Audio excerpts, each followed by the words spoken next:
నమస్కారం అండి. నా పేరు రవికుమార్ అండి. నేను పెద్ద జీఆర్ స్వామి మఠంలో కొంతకాలంగా గుమాస్తాగా పనిచేస్తున్నాను.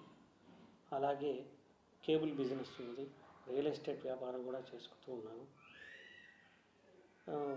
గత 2 సంవత్సరాల క్రితము ఏప్రిల్ 29వ తారీఖున 2023 ఆ రోజు పరకామణిలో ఒక తప్పు చేశాను.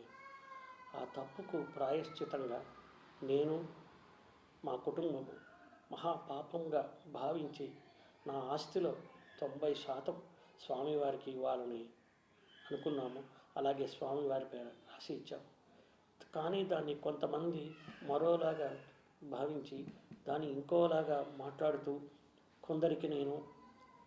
కొందరి ఒత్తిళ్లతో నేను చేశానని, కొందరికి ఏవో నేను డబ్బులు ఇచ్చానని, ఆస్తి రూపంగా ఇచ్చానని ఏవేవో మాట్లాడుతున్నారు. అది కాకుండా నా ఆస్తి నేను స్వామివారికి ఇవ్వటానికి ఎవరికో ఎందుకు ఇస్తాను చెప్పండి. అది కాకుండా నన్ను కొంతమంది బ్లాక్మెయిల్ కూడా చేశారండి. ఆ బ్లాక్మెయిల్ చేశారు. వారి మీద కూడా కొంతమంది మీద కేసులు కూడా పెట్టడం జరిగిందండి. నా బాడీలో, నా అవయవంలో నేను కొన్ని శస్త్రచికిత్సలు చేసుకున్నానని ప్రైవేట్ పార్ట్లో దాని గురించి చాలా అసభ్యకరంగా మాట్లాడారు.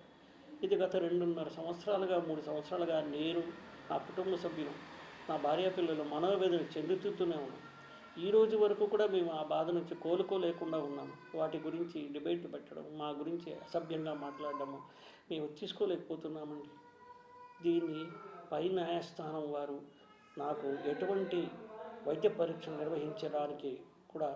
నిర్వహించినా కూడా నేను దానికి సహకరిస్తానని, దానికి నేను సిద్ధంగా ఉన్నాను. ఆ యొక్క వైద్య పరీక్షలు లేవని నేను నిరూపించుకుంటాను. ఎందుకంటే అవన్నీ అవాస్తవాలు. వీరు చెప్పేవన్నీ ఏది కూడా వాస్తవాలు కాదు. దయచేసి అర్థం చేసుకోండి. నా మనోవేదన ఈ రోజుకి నేను, నా భార్యాపిల్లలు తలుచుకుంటే నేను ఎంత మహాపాపం చేశాను తలుచుకుని బాధపడి రోజు లేదు. దయచేసి ప్లీజ్